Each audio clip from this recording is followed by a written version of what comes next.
So we're well on our way into our object-oriented unit at this point. So we've learned what object-oriented programming is. We've learned the history of it. We've learned the first two pillars of object-oriented design, which include encapsulation as well as inheritance.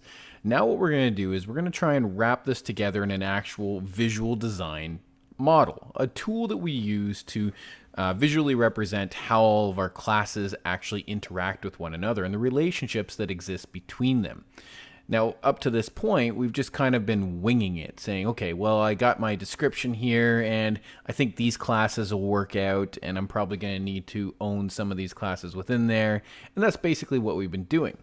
Today's lesson is all about kind of bringing those ideas together. Now, we do still have another pillar of object-oriented to discuss, but we're going to do so after this lesson, and that's because it doesn't actually affect the structure and the actual construction of these diagrams. It just happens in other ways. So first up, let's get into this. Let's describe a scenario. Now, your boss may come up to you, and the boss, or maybe your teacher or something like that, may come up to you and say, hey, I need you to make me a program that does the following thing. So imagine that they come up to you and show you this. Create a vehicle management system intended to be used by a rental company called Rent-A-Wreck. Believe it or not, that's actually a real company. The system can handle 3 types of vehicles: cars, trucks, and vans. Each vehicle has a make, model, a VIN, which stands for Vehicle Identification Number. It's unique. A rental status and base rental cost, optional insurance status as well. Each vehicle type also maintains specific data: fuel efficiency for cars, payload capacity for trucks, and seating capacity for vans. The intended user of the system is a Rent-A-Wreck employee who should be able to perform a few actions: add a new vehicle to the system, remove a vehicle by its VIN, globally change the base rental cost of all vehicles matching a specific vehicle type, display a list of vehicles and all their associated data by searching by either make and model or by VIN. And finally, they can rent out a vehicle by VIN, which will create a receipt detailing the vehicle's info as well as a final cost, including the base rental cost, insurance cost, which is going to be 20% of the base rental cost, and a 13% tax rate. The company will store all receipts. Now, most of you look at that and you're like, oh my goodness, that was a dense piece of text. And the hardest part is kind of figuring out where to start. Now, if you recall in previous courses, we started off with something as simple as things like IPO charts, and then we moved off into flow charts in the grade 10 and the grade 11. We talked about pseudocode. Now, those tools are great for designing pieces of a program. Typically speaking, complex programs may use these still, but they use them for just parts of it, just to kind of give you a quick little indication of how to solve a specific problem. However, when we want to show the design of a large-scale program, we need a new technique. We need a new way to go forward. So, as it says here, that was a fairly dense description, which may or may not have included all of the information you needed as a programmer to actually complete. Some things may have been clear, while others remain confusing or incomplete. If after you're done designing your program and you realize you don't know everything, well, what do you do? What do you do when you don't know? Well, your first instinct should be trying to do one of 2 things. Either self-research, so try and figure it out on your own, or ask questions. Now, which should you do first, and why? There's never a problem with asking questions. Now, that being said, your boss and your teacher have the expectation that you are self-sufficient. Now, there's nothing wrong with asking questions, but if you're doing so at a level that it looks like you're incapable of solving your own problems, that's not a good thing. You need to develop that skill set for solving those problems. So typically speaking, the first thing that we should be doing is self-research. Dig into the details of this, for example, this car rental company. How do car rental companies work? What are the usual problems that arise during these types of systems, right? That kind of thing. So you do your own digging. And then if you still have questions, well, then you ask. Now, you may be asking questions of your boss because maybe the expectations weren't clear, or maybe you're trying to understand the workflow of the program a little bit better. So you might go and actually interview real Rent-A-Wreck employees and say, how do you actually do your job? And you can take that information and come back and develop a better sense of your overall program design will work. Okay, so how do we actually get going? How do we actually get started with this whole process? First up, we need to break it down. So we need to really look at how to begin this whole process from the very beginning. Now, some of these designs that we get, or some of these scenarios we get, are going to be very large and complex. So what I've done is I've broken up your process into a 5-step process. Now, these are numbered, but the truth is you're not always going to be doing them in this order, because sometimes you may need to backtrack. You finish part of it and you realize, oh, I missed a piece, and you go back. You might have finished number 4, but you're like, oh, I might have missed something. You have to go back up to number 2. There's nothing wrong with that. The only real big one is number 1. Number 1 needs to be done first because you kind of got to set things up. Now, that doesn't mean you won't come back to number 1 and reevaluate what your choices were. That's okay. It's a very living document that you're creating, and you have to realize that change is going to occur. Now, you want to be as firm as possible in your final design, but you also have to be flexible enough to realize that sometimes you made mistakes, and sometimes you may need to go back and reevaluate your choices you made. Now, you want to do that before you start developing your actual program, because it's very expensive to go back and change things once the code has been written. It's much cheaper to go back and change design. Right? That's why we always say measure twice, cut once. So put a good effort into the design of things before you actually get into the actual work. So here are our 5 steps. Number 1, identify the objects, their attributes, and behaviors. So this is where we kind of define the classes. And remember, all classes are made up of attributes and behaviors. Number 2, determine which attributes can be accessed and or modified either externally or internally. So this is where we talk about our getters and setters, our accessors and modifiers. Determine relationships between classes. So this is where we talk about the is-a relationship, which we mentioned during inheritance, and the has-a relationship. Now, that's something we're going to be digging into today, but basically it means composition. Something is composed of another class. Number 4, determine the parts of each class that will be accessible to other classes. So this is where we talk about our access modifiers: private, protected, and public. And then finally, number 5, determine each class's public interface. So these are all the public methods you have in your class that external classes are going to make use of. Now, of course, those external classes can only make use of them if they own an instance of that class, right? All right.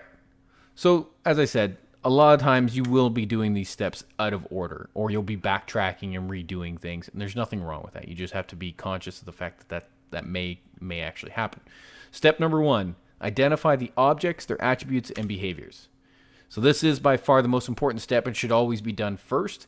To do this, we're going to use a very common literacy strategy. This is something that most programmers do when they're first designing an object-oriented program.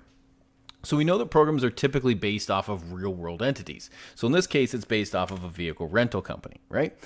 It might be something else like a library or a company like Amazon or something like that, or it might be like the workflow of administrators in a doctor's office, right? So real-world things that we're trying to digitize.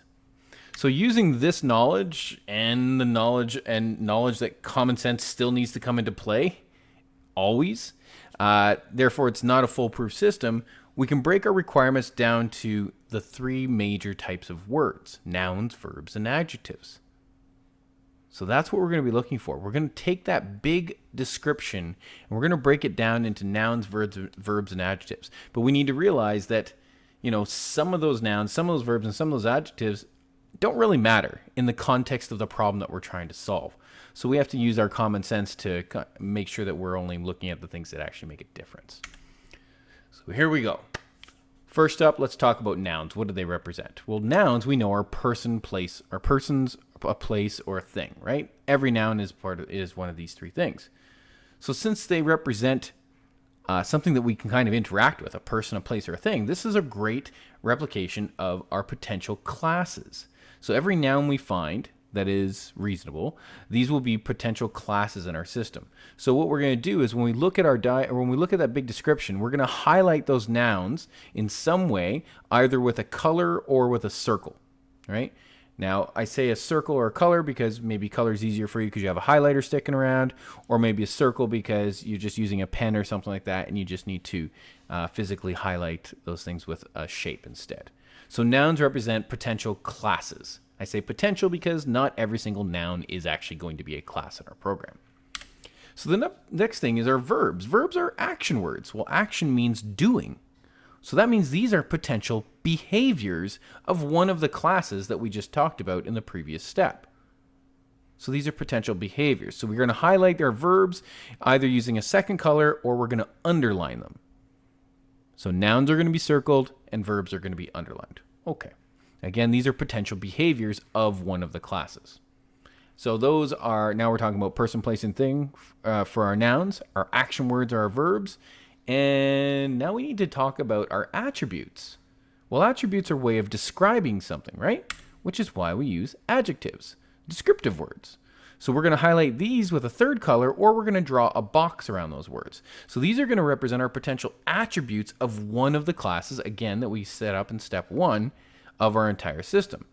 Now, the truth is, reading this description, you're not always going to get all of the attributes that you need within your program from this, because a lot of times the scenarios aren't fully fleshed out and we have to use our common sense and say, oh, we need to actually track this extra data here.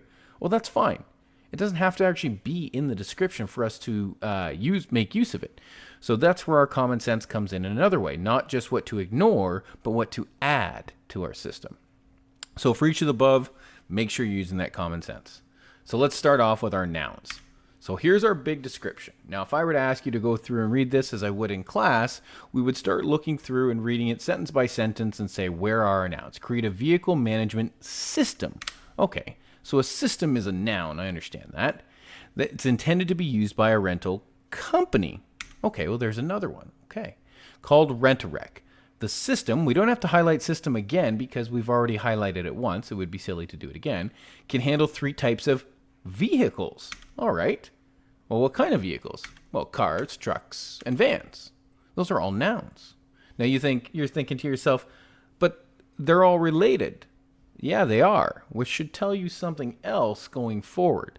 But for now, we move on. Each vehicle has a make, model, VIN, rental status, base rental cost, optional insurance status. Those aren't nouns. Those are something else completely. So we wouldn't circle those. Each vehicle type also maintains specific data. So again, this is all just information. So we can go over to the next paragraph. The intended user of the system. Oh, user. Oh, the intended user of the system. That's a noun. Who is that user? Is a Rent-A-Wreck employee. Ooh, an employee who should be able to perform a few actions. And then we talk about all the different things that they can do, all the way down to here. And then it says, and finally, they can rent out a vehicle by VIN, which will create a receipt. Well, that's another noun, detailing the vehicle's info as well as a final cost, including the base rental cost, insurance, and tax rate. The company will store all the receipts. So looking at all these, we end up with 1, 2, 3, 4, 5, 6, 7, 8, and 9. So if we write down all of those potential classes, system, company, vehicle, car, truck, van, user, employee, receipt, now we have to start thinking common sense. Which of those actually makes sense to be objects or classes inside of our system? Well, obviously, the system needs to be there. That's going to be like our driver class, right? That something's going to own this whole thing. And a company, well, we need a company that represents us who's going to be doing this. A vehicle, we're definitely going to be using vehicles as a vehicle management system. And those 3 types of vehicles, they're going to be pretty important.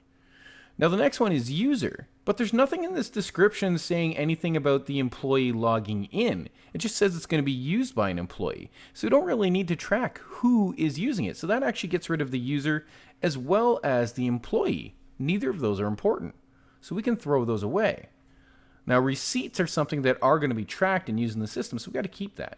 So after we're done looking at all those potential classes, we've shrunk it down to about 7 viable classes. System, company, vehicle, car, truck, van, and receipt.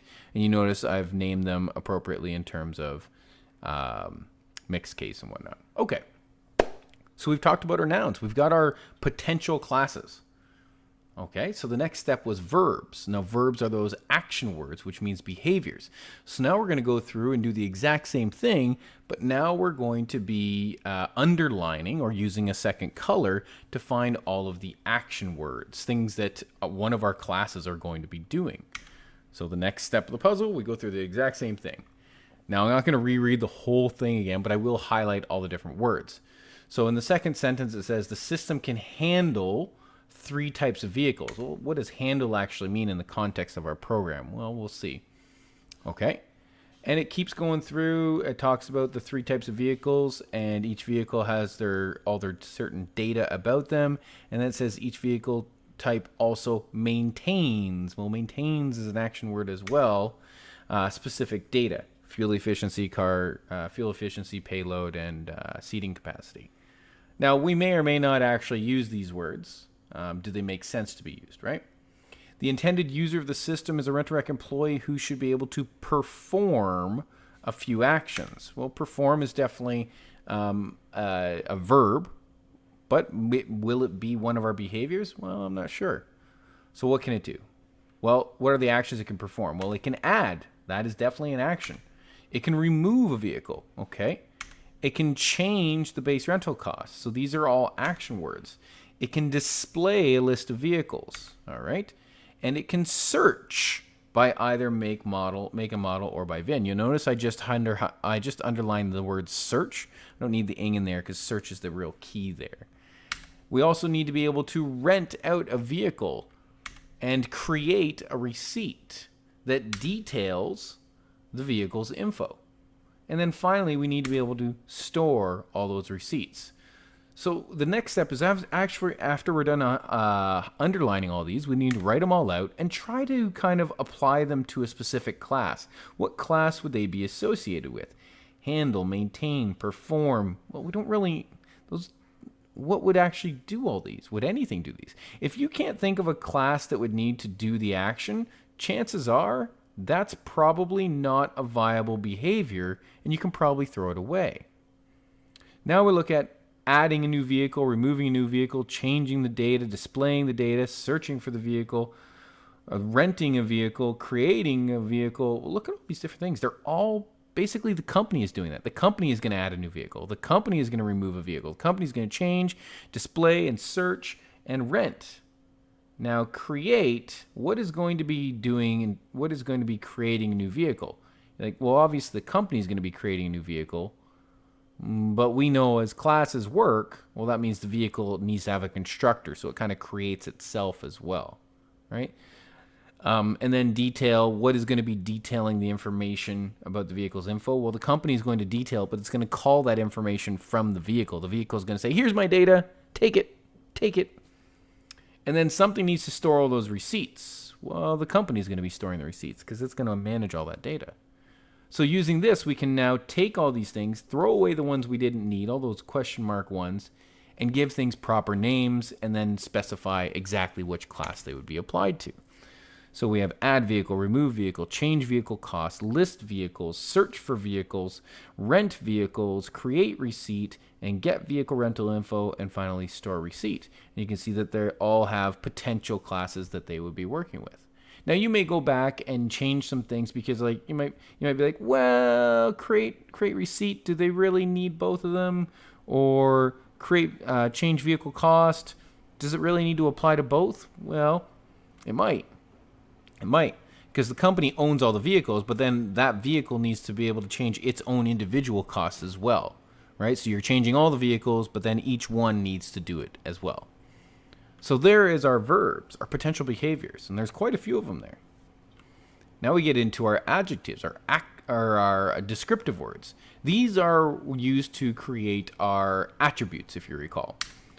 Now there's quite a few of these. We're going to go through the same thing like we did last time. I'm not going to read over the whole thing. So first up, we know we have three types of vehicles: cars, trucks, and vans. Well, what kind of data represents each vehicle? Well, make, model, your VIN, your rental status, your base rental cost, and your optional insurance status. These are all things that every single vehicle needs to know. Okay? Is that everything? Yeah, it is. I think. Did I get everything? Oh, I missed fuel efficiency. So now when we're talking about I forgot. The vehicle types also maintain their own specific data. So for example, those cars need to maintain a fuel efficiency. The trucks need to maintain a payload capacity, and the vans need to maintain a seating capacity. So that kind of adds a unique element to each one of those. Those unique elements aren't part of every vehicle. They're specific to those types of vehicles. So that's something to keep in mind. Now down here, this paragraph is basically talking about descriptions, or sorry, not descriptions, actions that are occurring, not actually the data itself. So there's no real attributes down there. There's no adjectives that we really need to look at. So we move on. Now there might be a few more that we'll come back to in a second. So looking at this, again, we write out all the potential attributes and the class that they may be associated with. So the type of vehicle, well, the vehicle will probably maintain that, or maybe it won't. Maybe that will just be the vehicle itself. Is it a car? Is it a van? Is it a truck? The make, the model, the VIN, the optional insurance, the rental status, the rental cost, and then those are all related to all vehicles. But now we can see a few unique ones: fuel efficiency, payload capacity, seating capacity. Those are specific to those types of vehicles.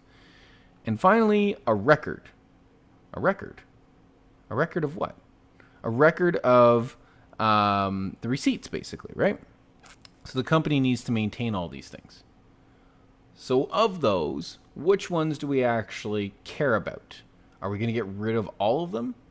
Well, as I said, we don't really need to maintain the type of the vehicle because that class itself is going to be the type. So we don't actually need an explicit type attribute for that. But the make, the model, the VIN, the insurance status, the rental status, and the rental cost, those are all specific to all vehicles. But then we have fuel efficiency, payload, and seating for car, truck, and van, respectively. So what does that tell us about in terms of our pillars, our 3 pillars of object-oriented? It tells us potentially we may have an inheritance situation here, where we have a lot of common data for all vehicles, but there's something unique about a few of them. We don't need to maintain, for example, a car doesn't need to care about its payload or its seating capacity. We just ignore that. So why would we maintain that data? Well, that's where we go in terms of inheritance, right? So then now we have to look at these and say, well, what other obvious things do we need to keep track of? What makes sense to keep track of here? Well, the company needs to track its name, Rent-A-Wreck or whatever it is. The company also needs to track the insurance rate. That is applied to all vehicles. And where do we see that? So the insurance rate being 20%. That doesn't need to be on the individual vehicles because that is kind of a company-wide thing. Same with the tax rate. That's a company-wide thing. We wouldn't put that on the individual vehicles. And then finally, the receipts itself, which we took from that record before. So the company needs to maintain that kind of collection of receipts. So we went through all of these literacy strategies, nouns, verbs, and adjectives, to come up with viable classes, viable behaviors, and viable attributes. So now we get into our class diagrams. So using the classes, the attributes, and behaviors we found so far, we can begin drawing our class diagrams. So we we create our little squares, we put our names in each class, we draw out our attributes, we draw out our behaviors. But we have to realize at this point, it's still very rough. And we may, and most likely, will be changing things.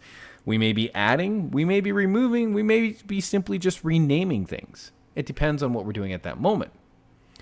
So when you're done this step, basically we'll have produced 7 classes. Our system class, which is our driver class, it's going to own the company. The vehicle, the car, the truck, the van, and the receipt class. We have all these things.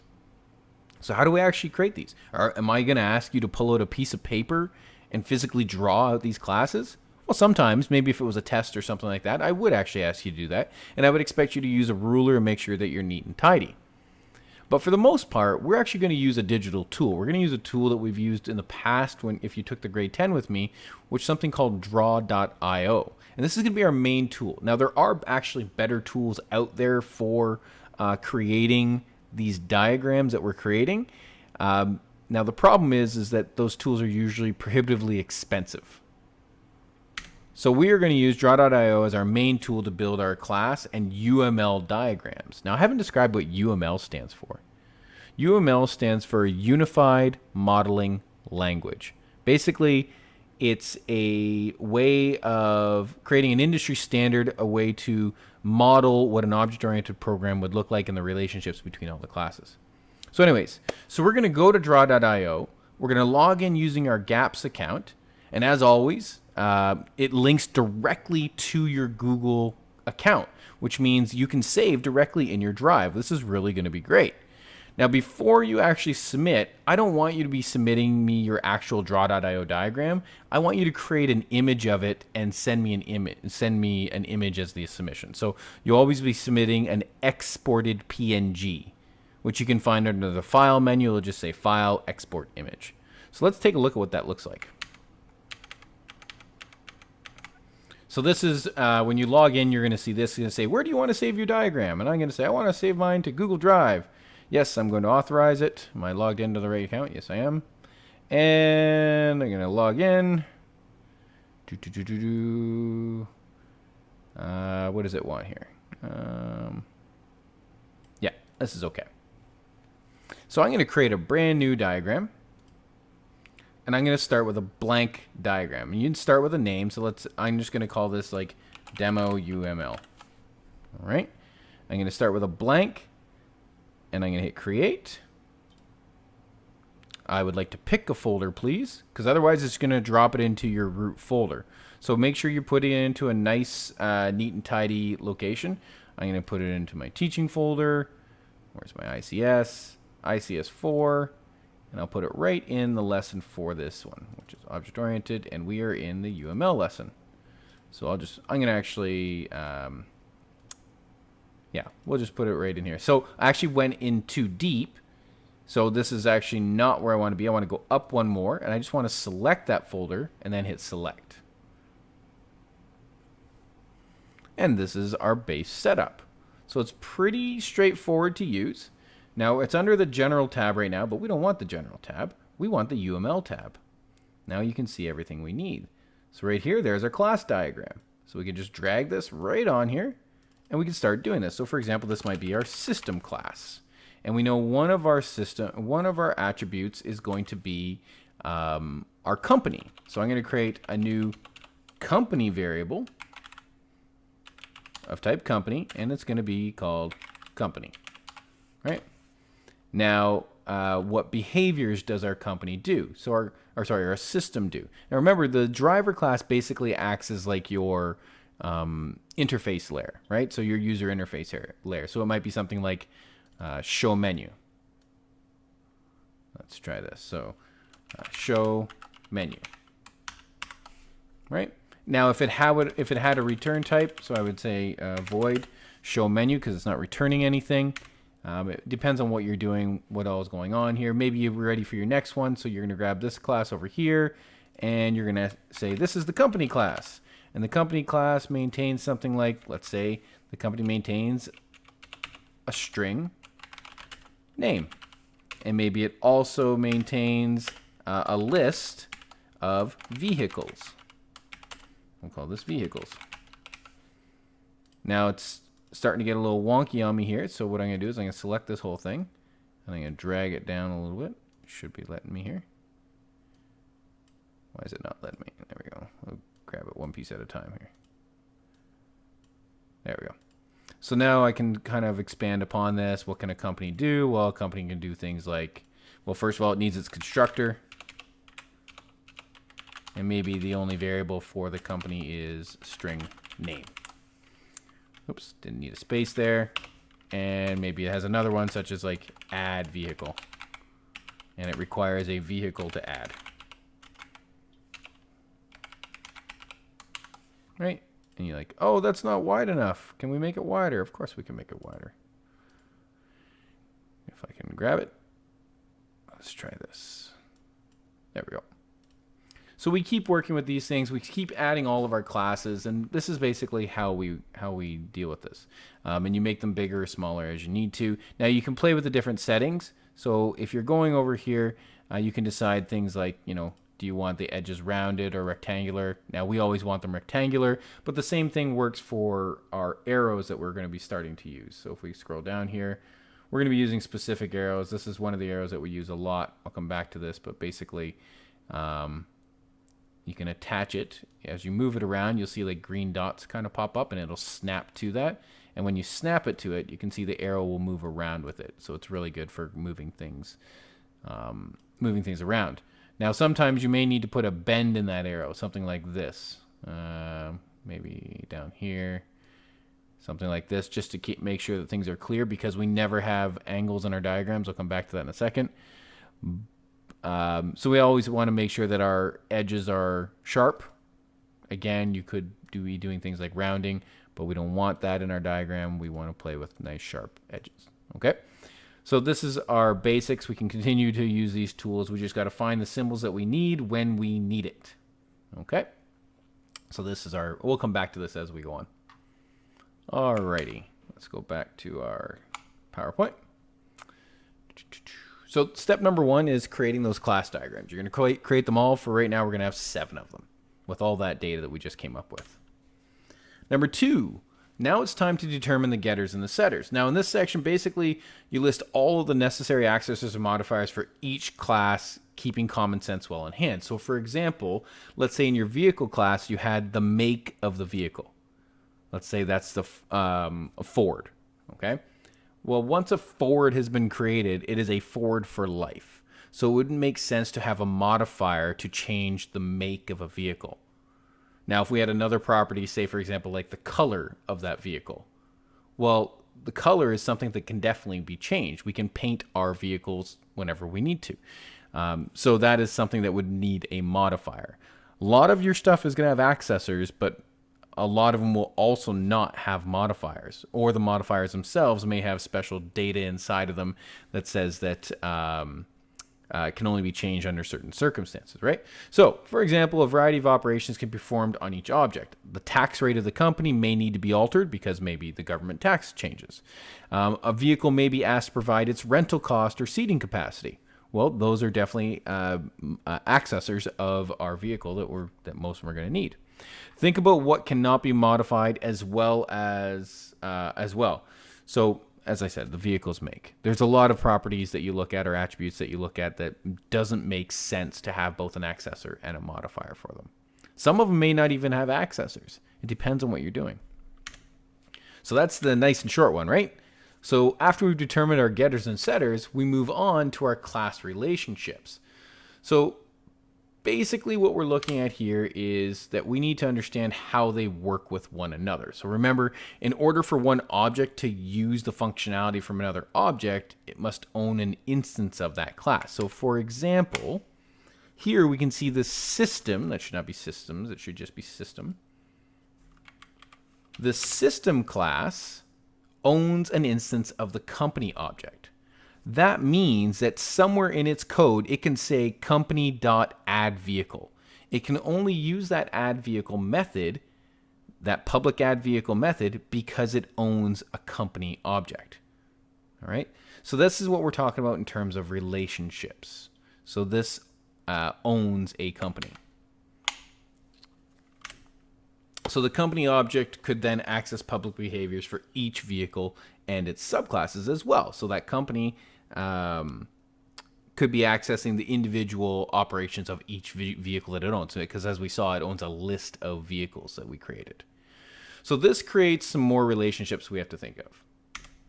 We have to think about how many instances of one object can another own. Going back to this diagram, we see the system owns a single instance of the company object, but the company owns an entire list of vehicle objects. So we have to think about the quantity that we're looking at here. All right. So we call this the has-a relationship. Now remember, the is-a relationship is for inheritance, where we could say a car is a vehicle. The has-a relationship is all about ownership. Sometimes we'll call it composition or composed of relationship. So for example, the company has a list of vehicles. The system has a company. We can't say the company is a system. That doesn't make any sense. So whenever you say has-a, that means that it owns. It has to have an instance of that other class. So the company has a list of vehicles. That means we're going to create a list of vehicles inside the company. Has-a. All right. So this is our class relationships. But that's not the only class relationship. As we just mentioned, there's also the is-a relationship. So this is where we talk about inheritance. So which classes would be subclasses of another class? Where is the inheritance? Now, depending on what you're doing, you might actually have multiple levels of inheritance. So for example, let's say we were creating a pet shop program. You might have an animal class. And then you also might have an invertebrate and then a vertebrate class, which are subclasses of the animal class. And then inside of the vertebrate class, you might break that down even further into mammals and other things, right? So we look at what kind of traits need to be passed down through that level of inheritance. So we call this the is-a relationship. A car is a vehicle. We can't say a company is a system, so we don't have that inheritance there. So we also can't say a receipt is a vehicle. That just doesn't make sense at all, right? So this would imply basically that the car inherits from vehicle, but receipt does not. So that means we need to set up this relationship somehow on our class diagram. So this leads us down the path of considering what should be passed down to child classes. So let's go back to our class diagram for a second. If I want to show inheritance, let's first of all, we're going to create a vehicle class real quick. We'll create a vehicle class. I'm not going to fill it out right now. We're just going to create the class diagram itself. And then I'm also going to have a car here, because we just said that a car is a vehicle. Now, if the car is a vehicle, that also must mean that truck and van are as well. So we're going to grab that one. So here's, try and line it up nice and neat here. Let's say truck. And we're also going to have van. All right. So we have 3 classes that are going to inherit from the vehicle class. Let me just kind of move this over a little bit so things line up. I don't know why it's not the same size. Oh, it's not lined up perfectly. There we go. And now everything else is going to fit. Oops, didn't mean to do that. There we go. All right. So we have these 3 classes that are going to inherit from vehicle, but we need to know how to actually show that. Okay. So going into these class relationships, how do we actually show these on our system? So to handle all these additions in this important step, what we're going to do is we're going to introduce some new symbols that we're going to add to our class diagrams. Right now, all we have are our class diagrams. We have no way of linking them together.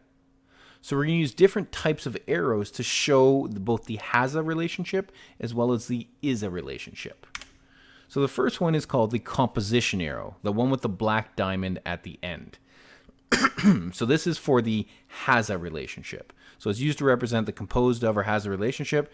So for example, a car is composed of tires. Now we're not actually going to do that in our system. That doesn't make any sense because we don't care. We're not really tracking that, right? We could say a company is composed of vehicles. So we create the diamond there. The system is composed of a company. So the black diamond arrowhead always points to the owner. The numbers, as shown in the diagram, represent the possibilities of ownership in numbers in both directions. So let's go back here for a second. So we have one of these black diamonds right here. Now we try to keep straight lines whenever possible. So I'm actually going to delete this guy here. And I'm going to find our composition arrow. So what we want is this one right here, composition 2. So we're bringing this in here. The black diamond always goes into the owner. And I'm going to snap it on that green dot. And then the other end is going to go into the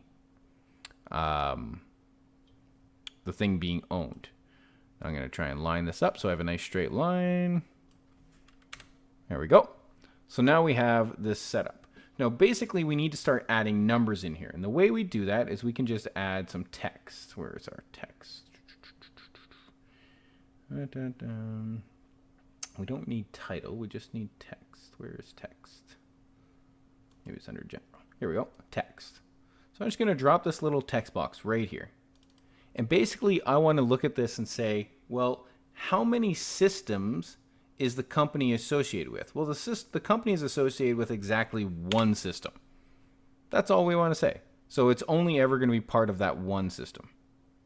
All right, so if there were more than one system in the program, it's only gonna be attached to one of them. But what about the system? How many companies can the system own? Well, look at our variables. The system owns exactly one company. So in this case, the numbers are exactly what we wrote down. So they're pretty straightforward. So we put it on both sides. So we read it following the arrow. So the company is associated with exactly one system. The system owns exactly one company. Now that's a pretty straightforward one. Let's go back to our UML diagrams down here. Get rid of the general there. And let's add that composition arrow 2 again. But this time we're going to put it and point it into the company. And the company is going to attach itself to that vehicle there. Let me just move this over a little bit. There we go. But the numbering is going to be a little bit different this time. So we know the vehicle is going to be associated with just one company, because only one company is going to own that specific vehicle. So if I have like a Ford Taurus, that Ford Taurus, only one company owns it. Okay. But how many vehicles can the company own? Well, the company can own quite a few. So we have to represent that numbering a little bit differently. How do we know? Is there a limit? Is it infinite, or is there something else? So going back to our diagram here, look at all the different possibilities we have for numbering. So 0 to 1 implies that we could possibly have none, but at most we're going to have 1. So that's going to be a very limited situation. Or we can have a specific number. Now here it says exactly 1. It could be 17 though. It depends on what your system is. This is just to show you that we could put just a simple number down there. So in this case, does a company own exactly one vehicle? No, that doesn't make sense. 0 to star. That means you could have none, or you can have infinite. We don't know how many. An unknown number of them. That doesn't make any sense here either. 1 to star means, well, you need at least 1, but you don't know how many you're going to have ever. It could be infinite. Now 1 to n. Now 1 to n implies that you have at least 1, but you also have a maximum number. Now this n could be a specific amount. So maybe, for example, the company can only have, let's say, 10 cars, 10 vehicles, we should say. So let me grab our text box. I'm just going to copy and paste one of these just to make life easier here. I'm going to paste it down here. Now when I write this, I know it's got to have at least one vehicle. It wouldn't be much of a vehicle renting company unless it had at least one. But what is its maximum? Well, it's not going to be infinite because it has a parking lot, and it can only fit so many cars in that parking lot. Let's say its maximum is 100. That means anytime we create, according to this numbering, anytime we create a company, its list of vehicles can never exceed 100. So that means inside of our add vehicle code, we would have some check in there that says if the vehicle count is not already at 100, then it's safe to do so. Otherwise, deny the add vehicle request. So again, we follow the arrows to read this. So we could say a vehicle is associated with exactly one company, but a company owns anywhere from 1 to 100 vehicles. So those are our composition arrows. Now there was another type of arrow on that page as well, our inheritance arrow. This is for our is-a relationship. Now the way the inheritance arrow is basically the hollow end points into the base class. That's really all you need to know. The hollow point points into the base class. So where is this inheritance arrow? So there's a lot of different options for arrows down here. Now, the implementation, we really want this extends one. You can see that it kind of looks correct. And that's generally speaking going to be a fine one to use. So that's what we're going to use. We're going to use this extends one because in a lot of languages, extends is another word for inheritance. So we're going to bring it out here and we're going to point the arrowhead into the base class, which is right there. And then we're going to take this. We can actually select this word extends, I think. Oops, didn't want to misshape that. We're going to attach it into one of the key points here. I don't think it's attached perfectly. There we go. So our truck is extending this. I think we can change this text. Yeah, we can actually, I'm pretty sure we can get rid of that. Let me just see here. Text. Dun-dun-dun. Nope, that's not what we wanted. All right, we'll just put that back there for now. We don't actually need that. I suppose if you went to the text and you changed the font color to white, it would just disappear because we don't actually need that. There you go. You can see it disappears. It's gone. But then it made our arrow look funny. Whatever. Okay, we don't actually need that extends arrow or that extends word. There is a way to get rid of it. I just can't remember off the top of my head. But we'll come back to that later on. Just make sure that you're using the triangle arrowhead and it's not filled in. That's the main thing here. But what about these van and truck, or van and car? Does that mean we just grab another extends arrow? Where is it? There we go. We just grab another one and maybe we poke it into this end, and then we have this one down here, attaches there, and we follow our bendy rules. So it looks like that. I don't know what's going on with this thing. Right? No. The truth is we don't do it like that. You should only ever have one inheritance arrow going into a subclass or into a base class. So how do we handle the other things? Well, we handle the other things by connecting all of the lines into a single arrowhead that meet up and go inside of here. And the way we do that is we're going to go under the General tab, and we're just going to grab one of these lines. So we're going to bring this over here. We're going to take one end, and we're going to attach it right there. And the next one, we're going to bring it right over to the arrow here. And we just got to make sure that our straight line, our line is nice and straight. And then we need to do the same thing on the other side. And you can see that things are very clean when we do it like this.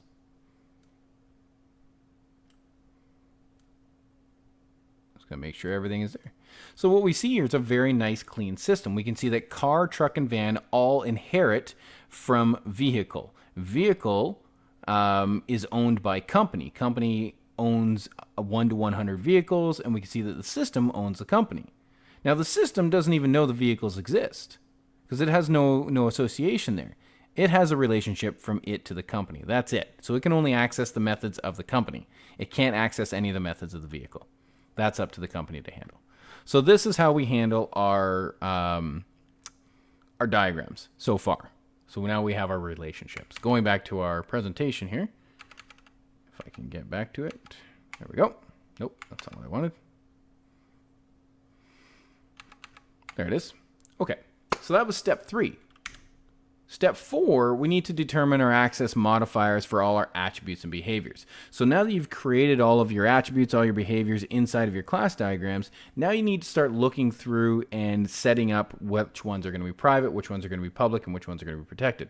So to achieve this with as little effort as possible, we're going to use simple symbols, as we talked about in previous lessons, for each one. So whenever we see something that needs to be public, we put a little plus sign beside it. If it should be protected, we use the octothorpe or the pound sign or the number sign or the hashtag, whatever you want to call it, the protected sign, the tic-tac-toe board, whatever.